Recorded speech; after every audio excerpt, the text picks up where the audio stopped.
Hi guys, how's it going? This is part 3 of the eBay mini series thing that I'm doing. I've still not named it, as you can see. And today's video is going to be all about creating your draft listings. I'll go into more on that in a minute. I just want to apologise for there being no webcam or anything. I've recently found out, thanks to Sean Longley, that my webcam has decided to stop recording video and capturing the video or anything like that. It literally just acts as a microphone. So in reality of it, I have an extremely overpriced, glorified microphone. Yay me.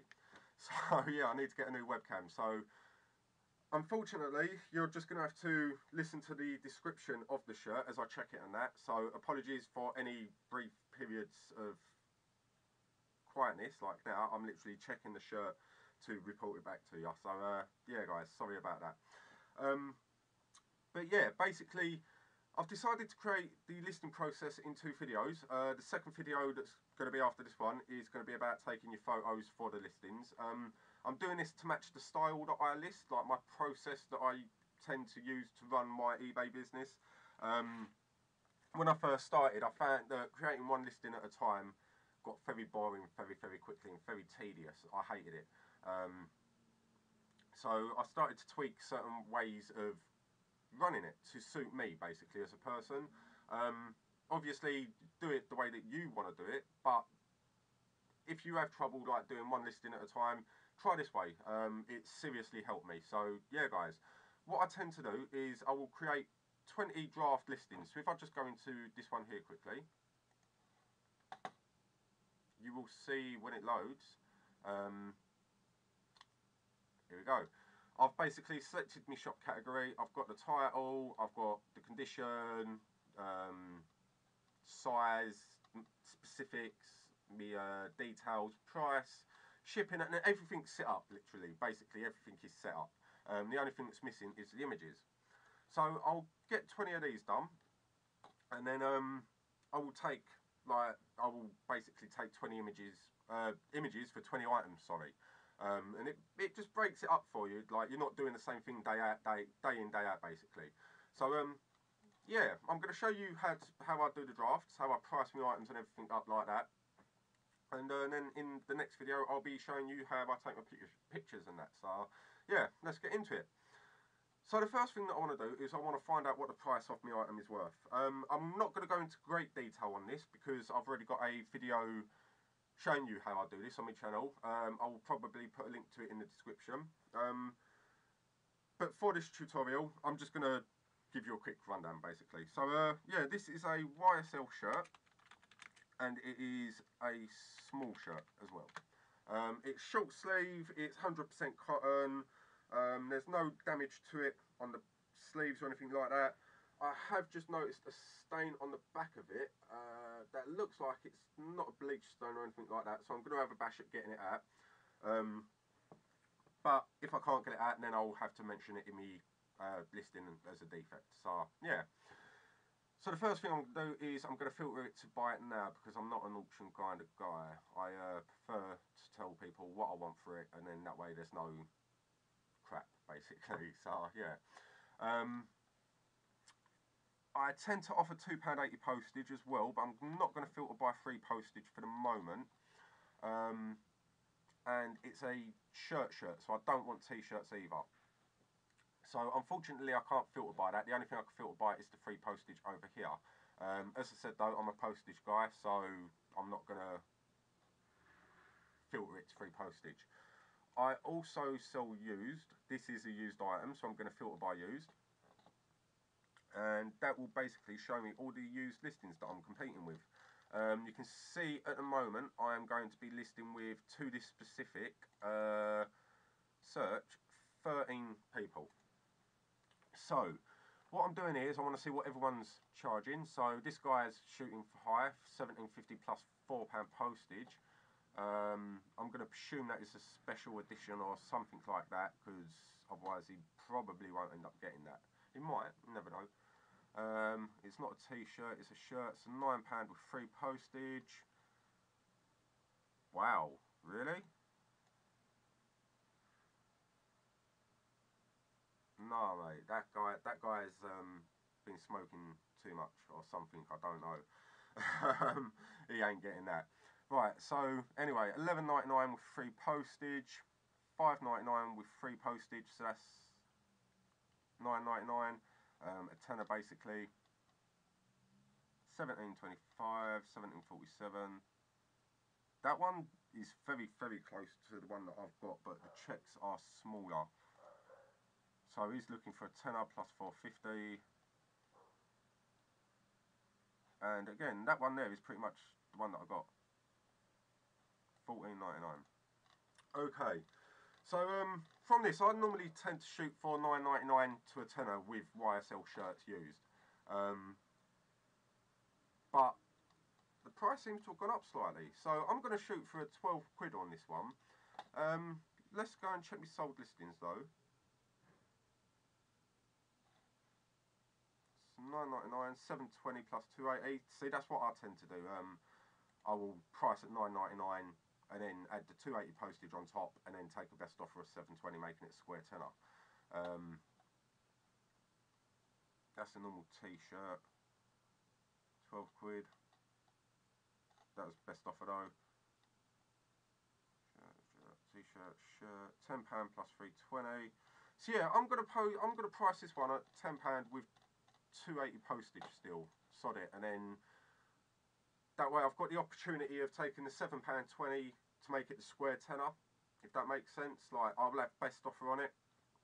So yeah, that's slightly confused me, that one, as normally the market's flooded with YSL shirts.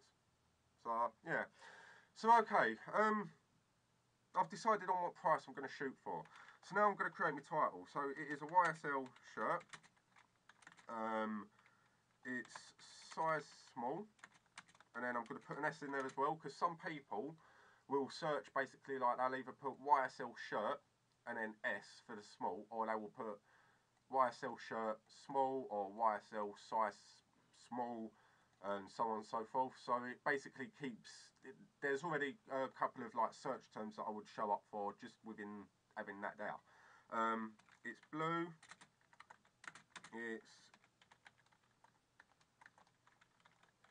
short sleeve. It's 100% cotton. And how many characters have we got left now?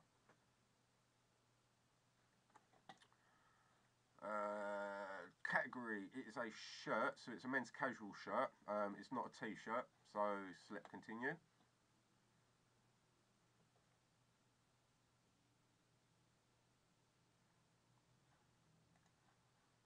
Right, we've got 15 characters left. What else can we say about this shirt?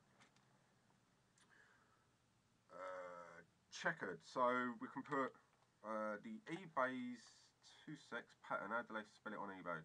Check, they just put check. Okay, so we'll just copy that, paste that in there, add that onto the end. I spelled checkered wrong. Okay, that's how you spell checkered apparently. And then we'll just paste check in there as well. So basically, the reason I'm using these keywords here is because obviously the shirt is size small, and as I just said, some people search for S. Some people only want a specific colour, so blue. Some people don't like long sleeve. I prefer short sleeve myself, and I have actually searched for like a short sleeve shirt on eBay using that keyword. Some people only want cotton shirt. They don't like the way that like silk feel, or polyester, or whatever like other materials make shirts basically. So yeah, I always throw that in, and I've had a fair few sales through that keyword as well. And then obviously checkered, because they might not want striped, and obviously just check to match eBay's pattern suggestion as well down now. So next the condition is used. As I said, I've spotted a stain on the back of this shirt. It looks like it can come out. It looks like it's literally just spaghetti sauce or something like that. So I'm not going to mention that for now, as I'm going to have a bash at getting it out.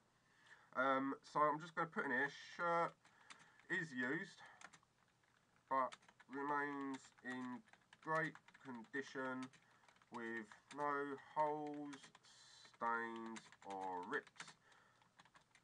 the size is UK small, and that's all I'm going to put in there for the time being.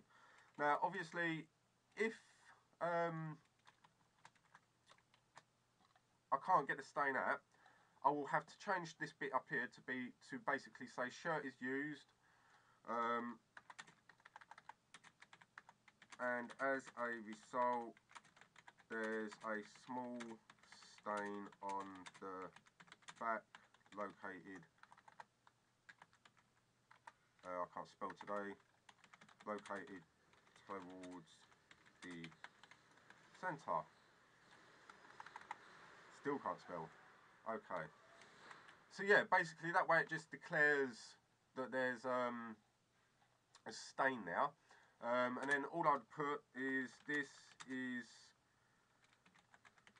curable in the listing images. So that way I'm saying to people like, look, there is a defect, I've taken a picture of it, and it will prevent you from getting a defect for not declaring it, basically.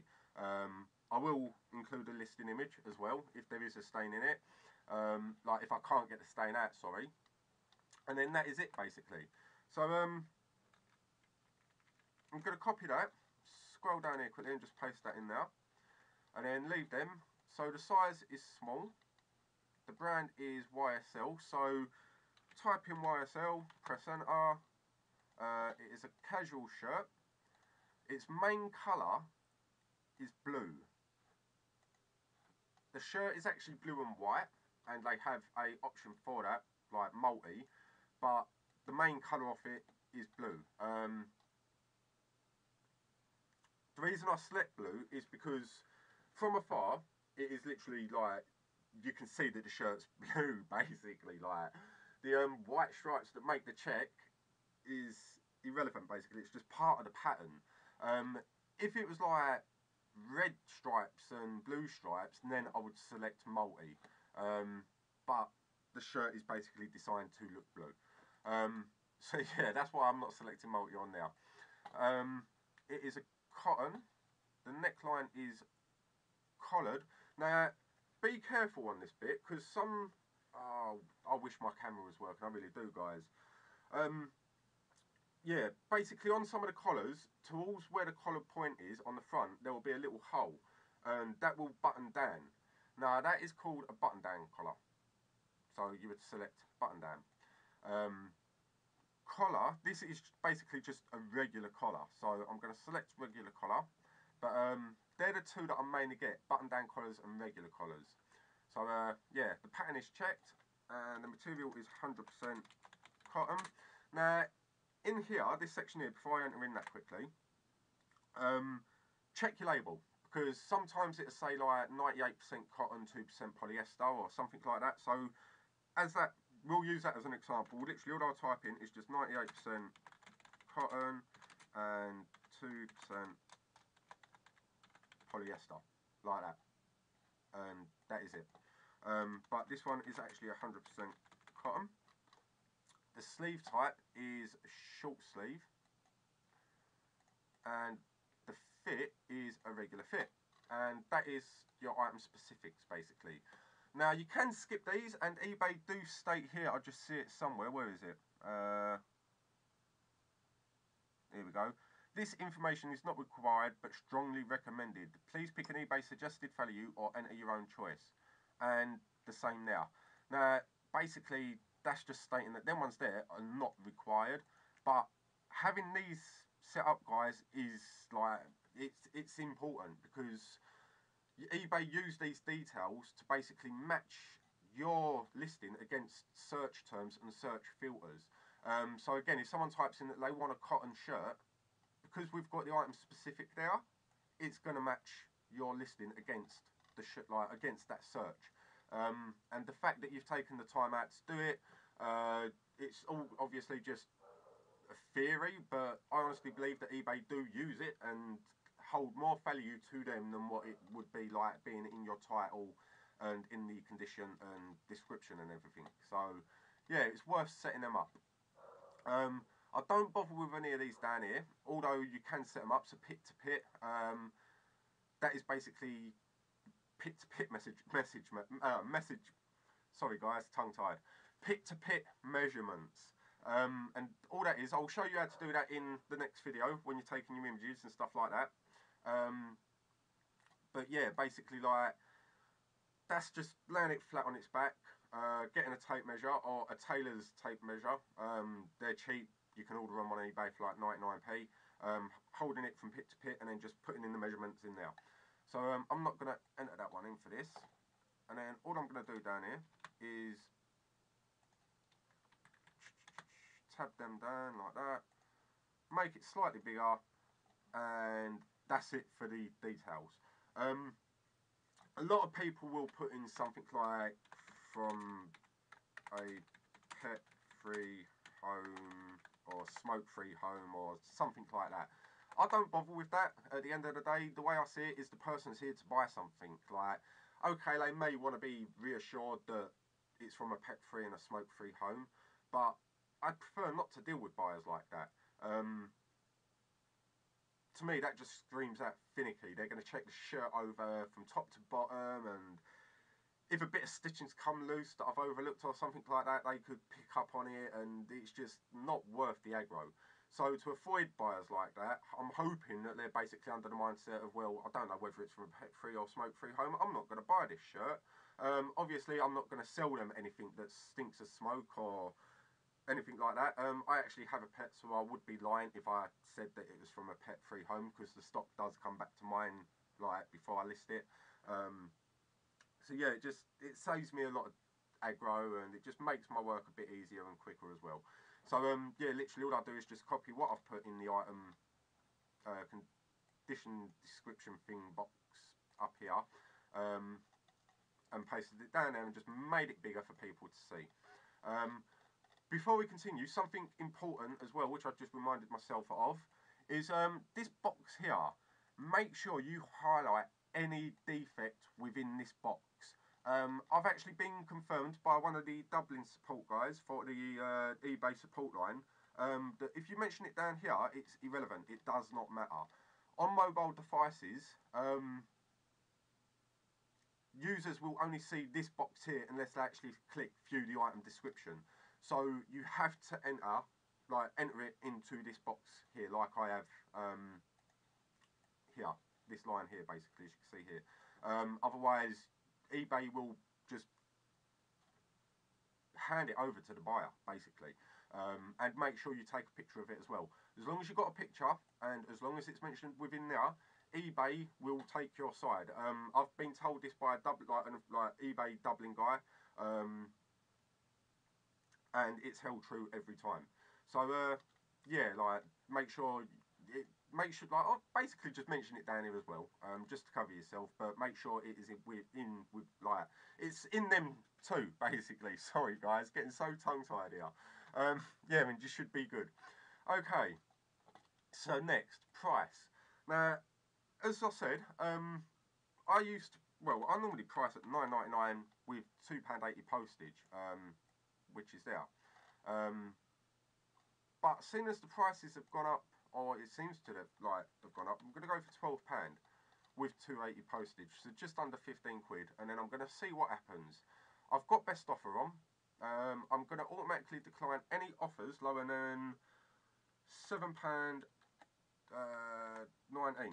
Sorry. So basically the minimum that I will accept is £7.20. Anything under, and it automatically gets declined. Keep that as £12, and that's it. That's good to go. I've only got one item, so leave that as one. 30 days, because I use the sell similar trick. Basically, if you don't know about that, just quickly, if you keep it as good till cancelled, eBay just keep relisting it, and if it hasn't sold, it gets pushed further and further and further down the best match ranking, basically. So if you use the 30-day method, as your item ends, you can use the sell similar, and you get a whole new item number, and your listing gets a fresh breath of life, basically. So yeah. Now you may notice this says £2.90. I don't know why. That is actually me. I forgot to update that part there, but as you can see, the price is actually £2.80 just there. I don't bother with none of them. item location, returns policy, done.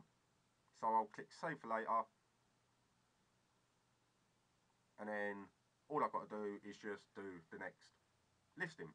So as you can see here, I've got 3, so I've just got like another 15, 16 odd to do, 17 odd, and then I can start taking the pictures. So yeah guys, that is basically the start of creating your listings. For me to do 20 listings, once I get into the flow of it, it takes me about an hour and a half, maybe 2, if I'm being lazy. So yeah. So yeah, basically like, you can just speed through it. It's so quick and easy to do. And then that way you can just storm into your pictures after and upload them, and that's it, 20 listings to do.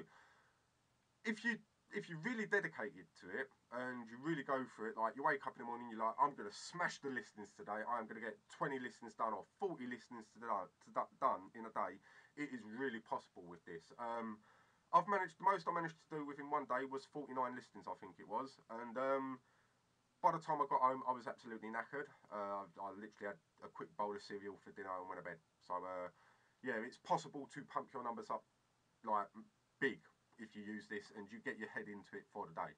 So yeah guys, try it out. Obviously keep a look out for the next video, which is going to be about the pictures, and combine the two together and you should hopefully be on track to get your numbers up really, really high. So yeah guys, once again, thanks for watching, and I shall see you, in part 3, I believe. Yeah, part 3. Okay guys, see you later. Bye.